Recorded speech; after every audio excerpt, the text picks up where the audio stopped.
नमस्कार साथियों।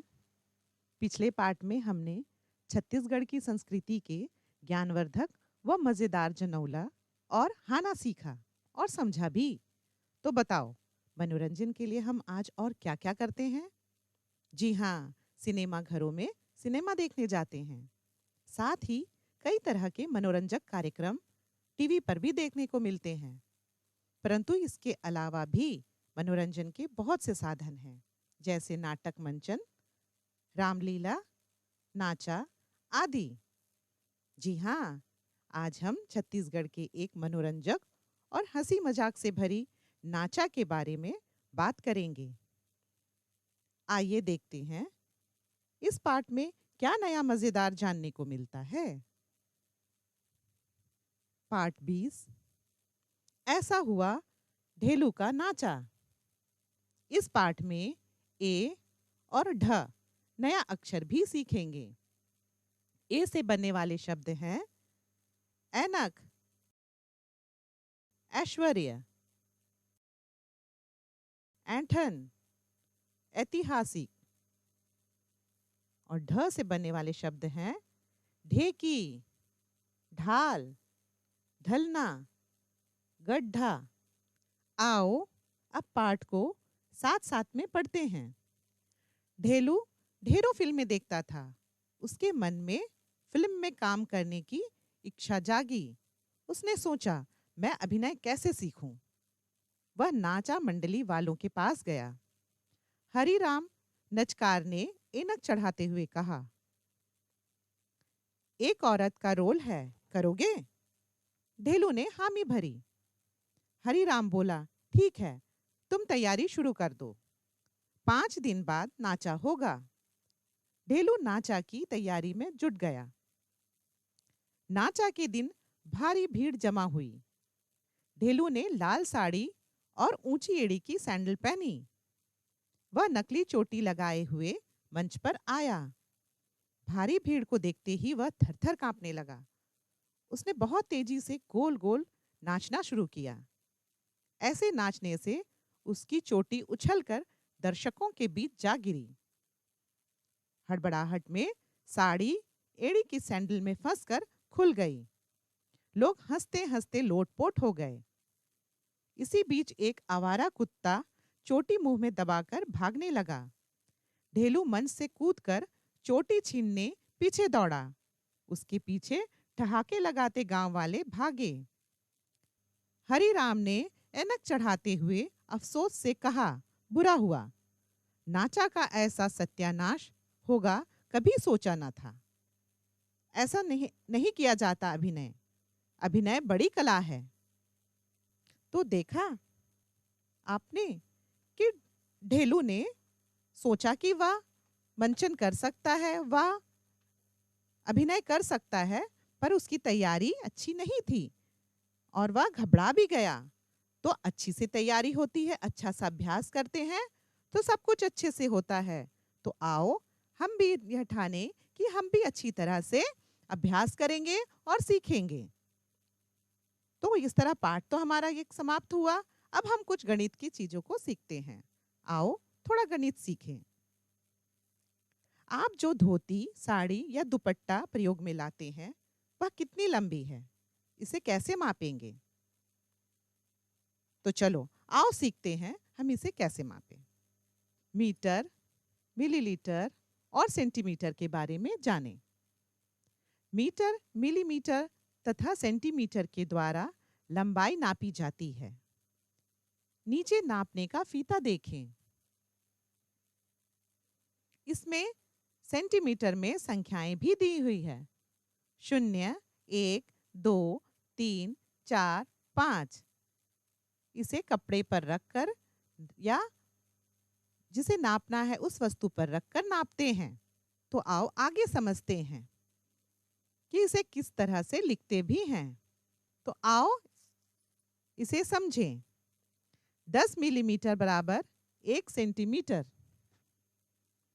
100 सेंटीमीटर बराबर 1 मीटर, 1000 मीटर बराबर 1 किलोमीटर। सेंटीमीटर को छोटे रूप में सेंटी को से तथा मीटर को मी से भी लिखते हैं। उसी तरह किलोमीटर को भी की और मी से भी लिखते हैं। आओ अब कुछ लिखना सीखें। 4 मीटर 50 सेंटीमीटर बराबर 4.50 मीटर भी लिखते हैं।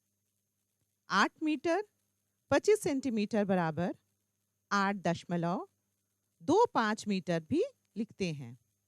अब थोड़ा अभ्यास करेंगे। चलो जोड़ना सीखते हैं। 5.25 मीटर धन 3.25 मीटर होगा 8.50 मीटर। 10.50 मीटर धन 7.50 मीटर होगा 18.00 मीटर। चलो अब घटाना भी सीखें।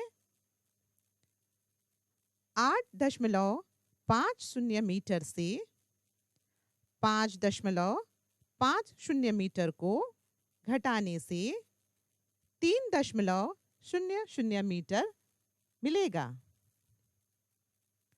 10.50 मीटर से 4.25 मीटर को घटाने पर 6.25 मीटर मिलेगा। तो आती है अभ्यास की बारी कि हम इस पाठ में हमने क्या सीखा। प्रश्न 1, पढ़कर उत्तर लिखें। एक रात मच्छरों की सभा हुई। मच्छर पेटलू राम को अध्यक्ष चुना गया। सबने एक मत से मान लिया। मच्छर रेटकू राम जी बोले, मुझे क्या बनाओगे? सबने कहा, तुम पहरेदार बनो। सबसे ज्यादा फुर्ती तो तुम में ही है। तभी मच्छर मोटकू मल आए। वो बोले, मुझे भी कोई काम बताओ।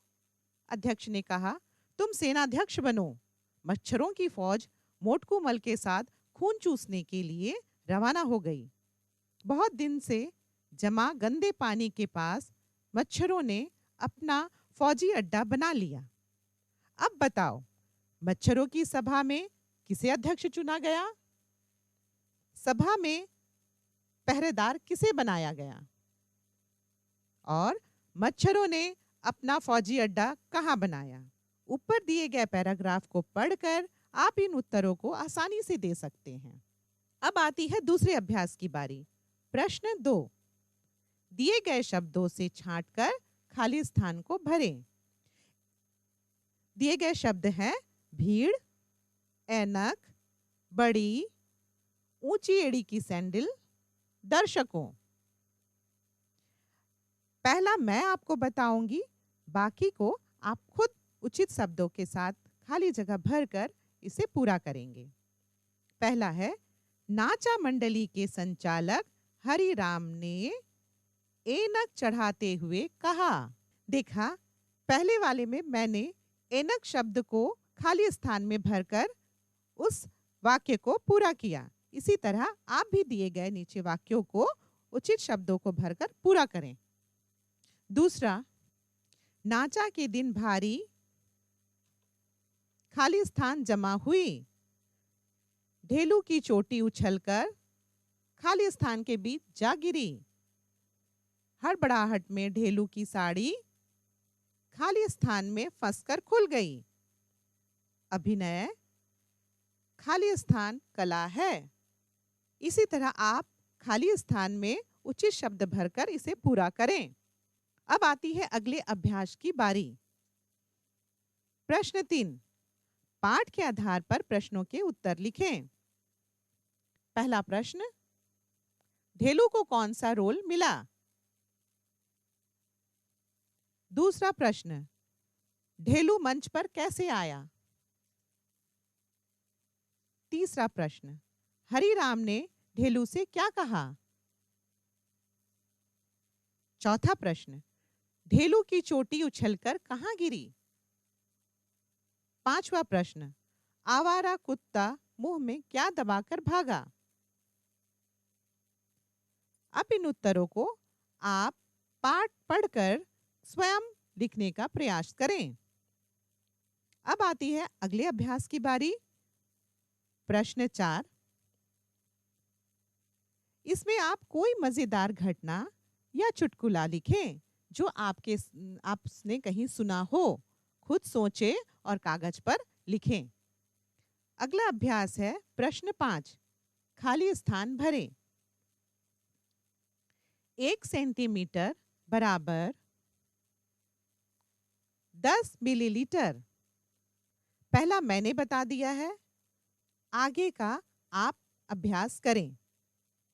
1 मीटर बराबर खाली स्थान सेंटीमीटर। 1 किलोमीटर बराबर खाली स्थान मीटर। दशमलव लगाकर लिखें। 5 मीटर 25 सेंटीमीटर बराबर क्या? 7 मीटर 50 सेंटीमीटर बराबर क्या? अगला अभ्यास है प्रश्न 6। जोड़ें। 5.25 मीटर धन 2.25 मीटर। 10.50 मीटर धन 5.50 मीटर। अगला अभ्यास है प्रश्न 7। घटाएं। 7.50 मीटर से 5.25 मीटर को घटाएं।